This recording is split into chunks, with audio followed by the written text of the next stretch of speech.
Olá, bom dia. E hoje nós vamos dar continuidade à nossa matéria sobre a reprodução humana. E hoje nós vamos falar sobre a gestação e o desenvolvimento embrionário. A reprodução, ela vai ser um processo que envolve diversas etapas, né? Então, uma das principais é a fecundação, depois a fixação do embrião no útero e a formação dos anexos embrionários. Nós já falamos sobre os anexos embrionários quando estávamos nos referindo às outras espécies de vertebrados, né? Com relação aos amniotas. Hoje nós vamos ver que mudanças ocorrem no corpo da mulher durante a gestação, como o bebê se desenvolve dentro do útero até o momento do seu nascimento. Então, a gente vai falar sobre a reprodução dentro da nossa espécie. A gravidez, ela pode ser definida como um processo que vai de desenvolvimento do bebê dentro do nosso útero. O processo de gravidez, ela começa na fecundação e termina com o nascimento do bebê.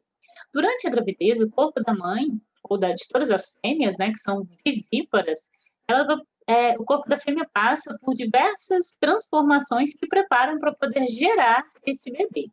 Algumas dessas mudanças vão estar associadas à presença de hormônios, que são chamados de hormônios da gravidez, principalmente o hormônio progesterona e o beta-HCG.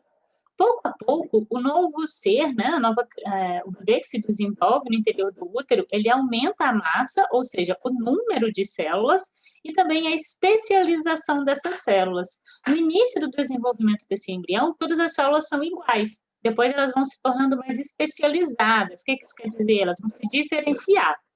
A gestante, ela precisa ter um acompanhamento médico durante toda a gravidez e precisa fazer vários tipos de exames pré-natais. E os profissionais da saúde, eles devem responder todas as dúvidas sobre a gravidez, sobre o parto, além de dar orientações específicas para a mãe.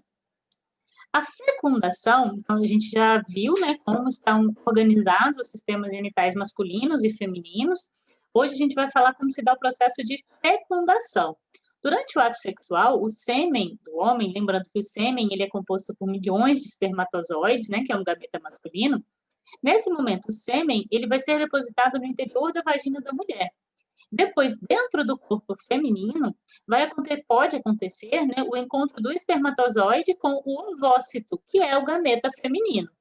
Isso vai acontecer se a mulher estiver no período de ovulação, né, porque o ovócito não fica lá o tempo todo, não, né? Todo mês, durante poucas horas, esse ovócito ele vai ser liberado aqui pelos ovários, ele vai sair aqui do ovário e vai ficar aqui na tuba uterina, durante poucas horas por mês. Se nesse período, nessas poucas horas, a mulher tiver uma relação sexual, o espermatozoide, ele vai sair daqui, né, da vagina, vai nadar, tem até a tuba uterina, onde ele vai encontrar esse ovócito, onde haverá a fecundação. Isso ocorre nas tubas uterinas. Depois que ocorre esse encontro, né, a fecundação ela é o encontro entre o espermatozoide e o óvulo. Então, o espermatozoide, só parte do espermatozoide, onde está o núcleo e o seu DNA, entra aqui dentro do ovócito, vai ocorrer a completa meiose, o completo processo de divisão, né, dessa célula que é o gameta feminino, que é o ovócito. Aí ela vai se transformar em óvulo. Então, não tem problema se às vezes você fala ovócito, se você fala óvulo, né? Tudo remete ao gameta feminino.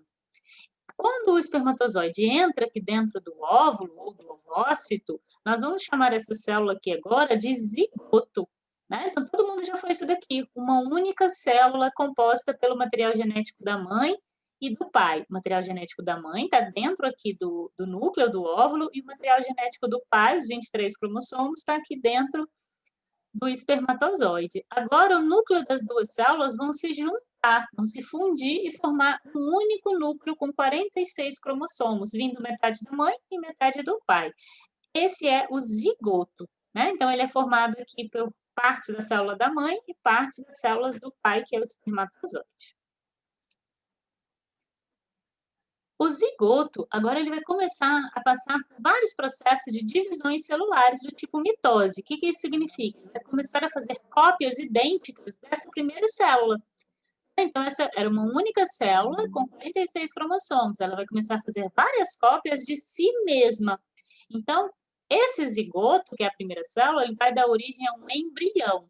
O embrião possui milhares de células, né, que são todas idênticas, né? Então, são todas células iguaizinhas umas às outras. Todas as células do nosso corpo, elas vêm desse primeiro zigoto aqui, né? Então, elas vêm desse processo de mitose pelo qual passou esse zigoto. Então, agora que ele já fez vários processos de divisões celulares, né? Todas as células são iguaizinhas, nós falamos que isso é um embrião. A partir da segunda semana, né, após a fecundação, as células do embrião vão começar a se diferenciar. Nesse momento aqui, todas as células são idênticas, todas são iguaizinhas, né? Depois desse momento aqui, a partir de 2 semanas, as células começam a se tornar especializadas, né? Então, aqui todo mundo é igual. Depois desse momento, elas começam a se tornar células musculares, células sanguíneas, células do sistema nervoso, que são os neurônios, células do fígado. Então, elas vão se diferenciar. Né? Então, essas primeiras células são chamadas de células embrionárias ou células tronco, porque são todas iguais. Depois da segunda semana, elas vão sofrer especializações e começarão, né, a ser formados os tecidos e os órgãos desse feto que se desenvolve.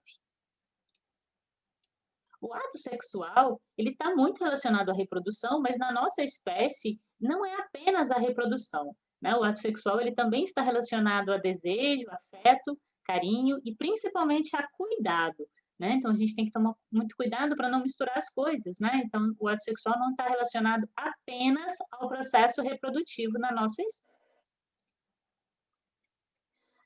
De 5, mais ou menos, uns 5 dias, né, no máximo 5 dias após o processo de fecundação, o embrião, que estava aqui na tuba uterina, ele vai se deslocar da tuba uterina e vai vir aqui para o útero. E ele vai se fixar aqui na parede do útero. Olha como que legal, né? Olha como uma foto do embrião se fixando aqui na parede interna do útero.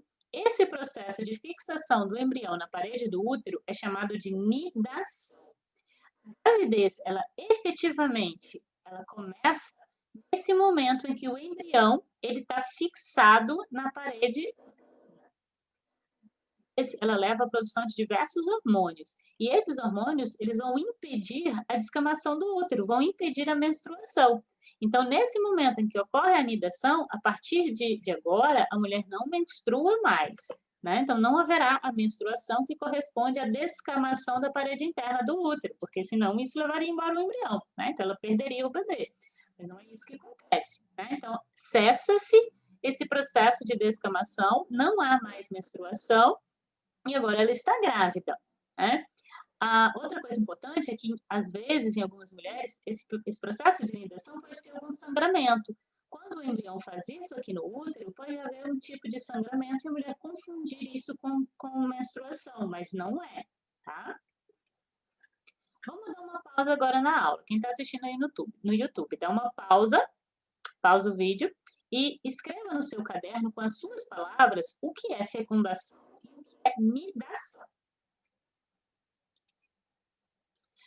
Agora, nós vamos falar sobre os anexos embrionários. O que é isso? A gente já comentou sobre isso. O anexo embrionário vão ser estruturas que vão abrigar, né, vão envolver o embrião durante a gravidez.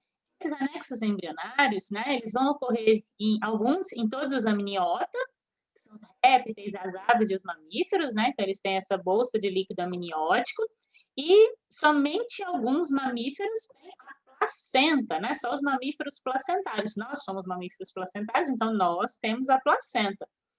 Depois que ocorre a fixação do embrião no útero, começa-se a formar essa placenta.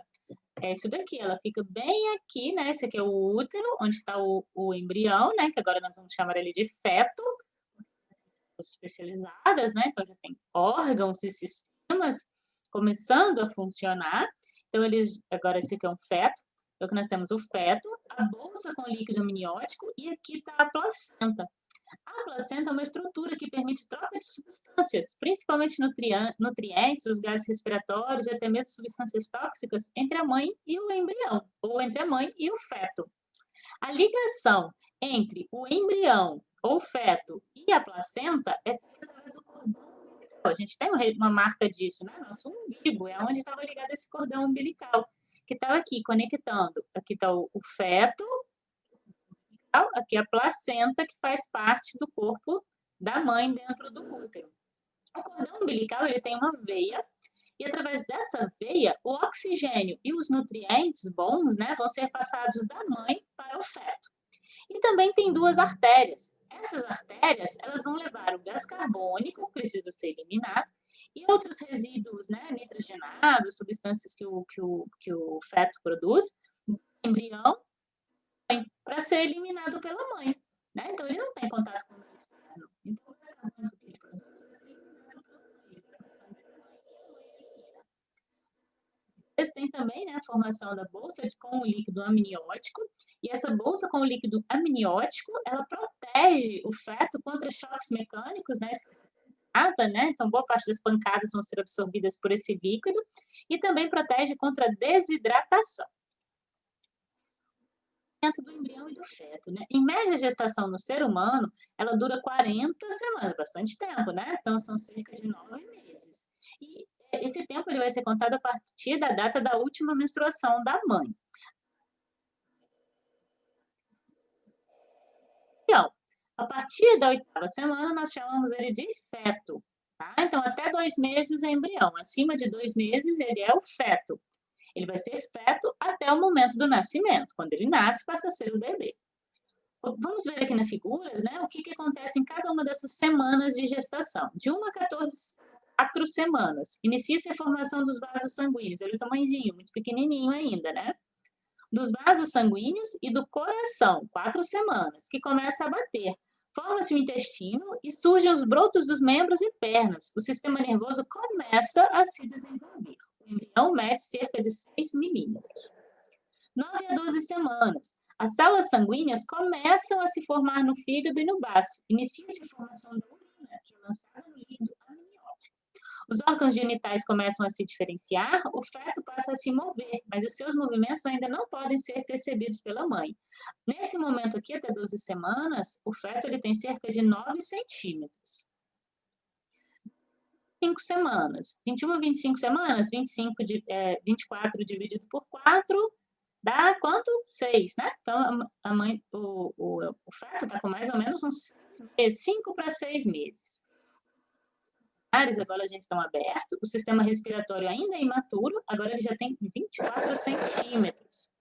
36 a 40 semanas, em geral, o futuro do bebê ele já está bem posicionado, né, de cabeça para baixo, então está preparado para o nascimento, ele está pronto para nascer.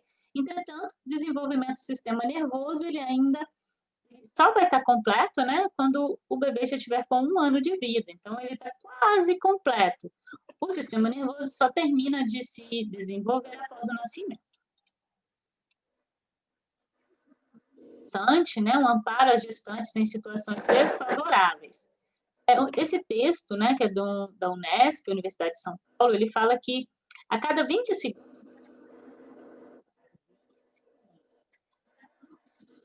de geografia e estatística.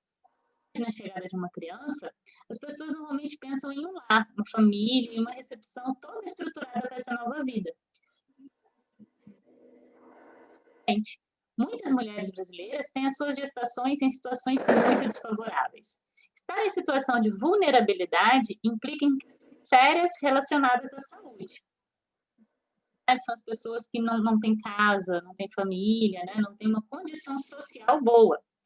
A doutora Mary, né, Nakamura, explicou que as gestantes moradoras de rua são submetidas a estresse, que leva a várias complicações de estresse crônico, condição que apresenta sintomas de hipertensão arterial e distúrbio do sono.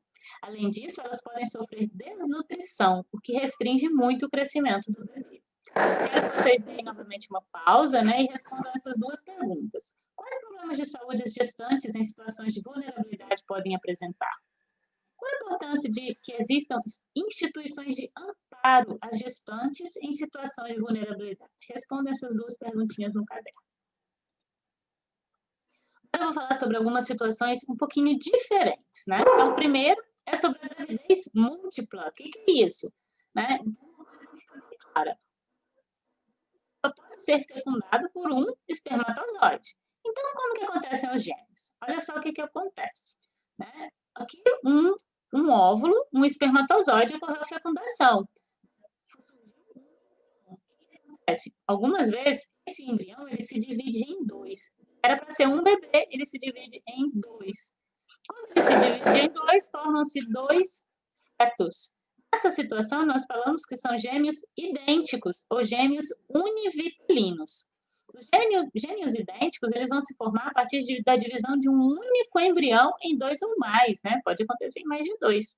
Como os embriões, eles são resultantes de um mesmo zigoto, essas crianças, elas são geneticamente idênticas, né? Então, elas sempre serão do mesmo sexo, da mesma cor, né? Elas vão ser idênticas.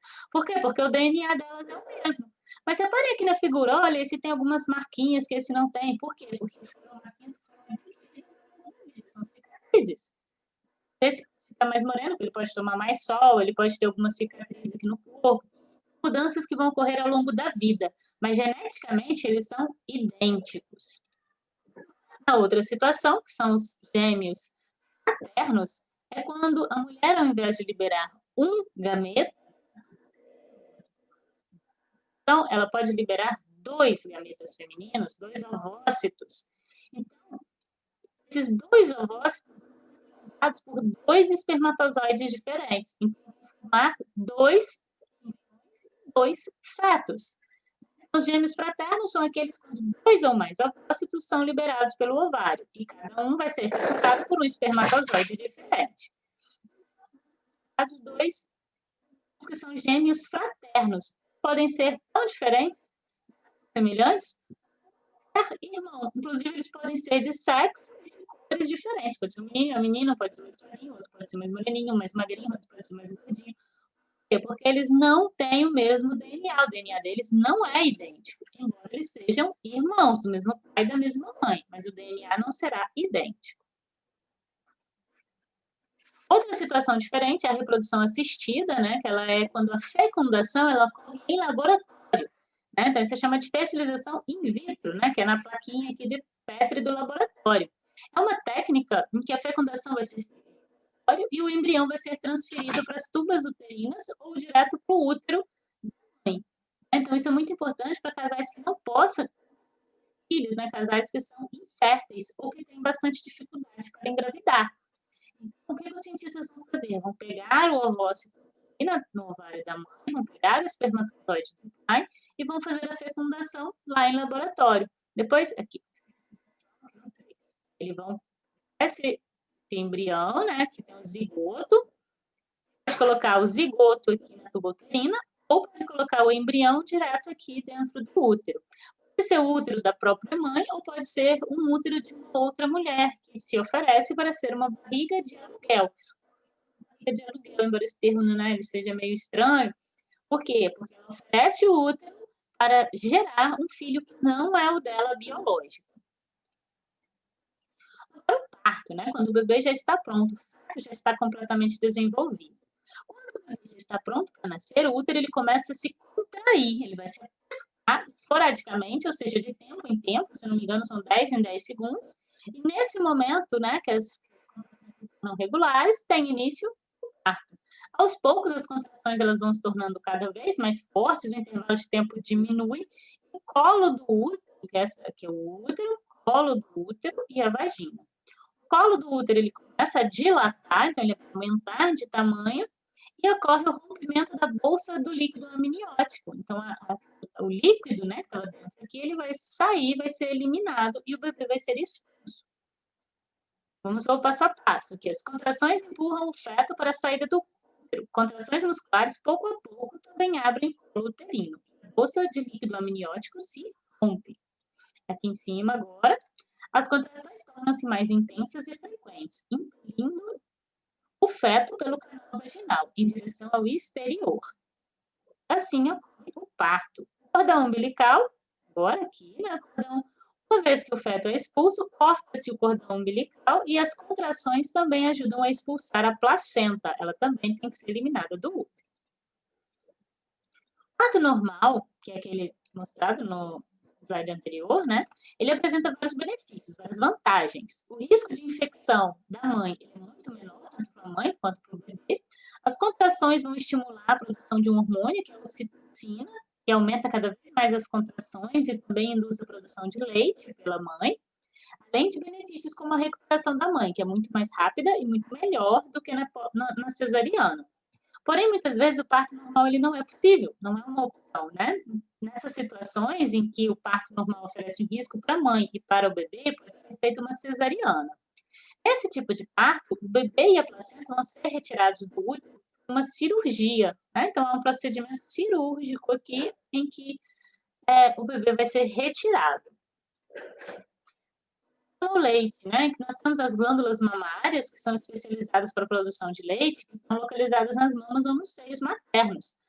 Nas mamas, existe essa região, né, chamada de areola, e no centro da areola, isso daqui, ó, areola. No centro da areola, existem as saídas dos ductos de leite. Além do leite ser um alimento, né, para o bebê, deve ser o único alimento para o bebê até os 6 meses de vida, o leite ele também tem vários tipos de anticorpos, né? Então, ele aumenta a imunidade. Lembra? A gente já falou sobre isso, a imunização passiva. Ele recebe todos os anticorpos que a mãe tem. Então, ele tem uma proteção durante todo esse período em que ele está sendo amamentado, ele está recebendo os anticorpos da mãe. Porém, algumas substâncias tóxicas também podem ser transmitidas da mãe para o filho através do leite, né? Como as substâncias tóxicas do cigarro, bebidas, de alguns tipos de drogas e medicamentos. Então, tudo isso tem que ser evitado ao máximo durante o período de amamentação. Coloquei algumas vantagens, né, do leite materno, ele evita diarreias no bebê, ele previne vários tipos de energia, de alergias, fortalece o sistema imunológico, previne doenças, hidrata. Então, a criança, enquanto ela mama o leite materno, ela não precisa tomar água, ela só precisa tomar água depois que não estiver mamando mais, estiver ingerindo outros tipos de alimentos, além de fortalecer o vínculo entre a mãe e o filho. Façam os exercícios do livro e qualquer dúvida podem me enviar.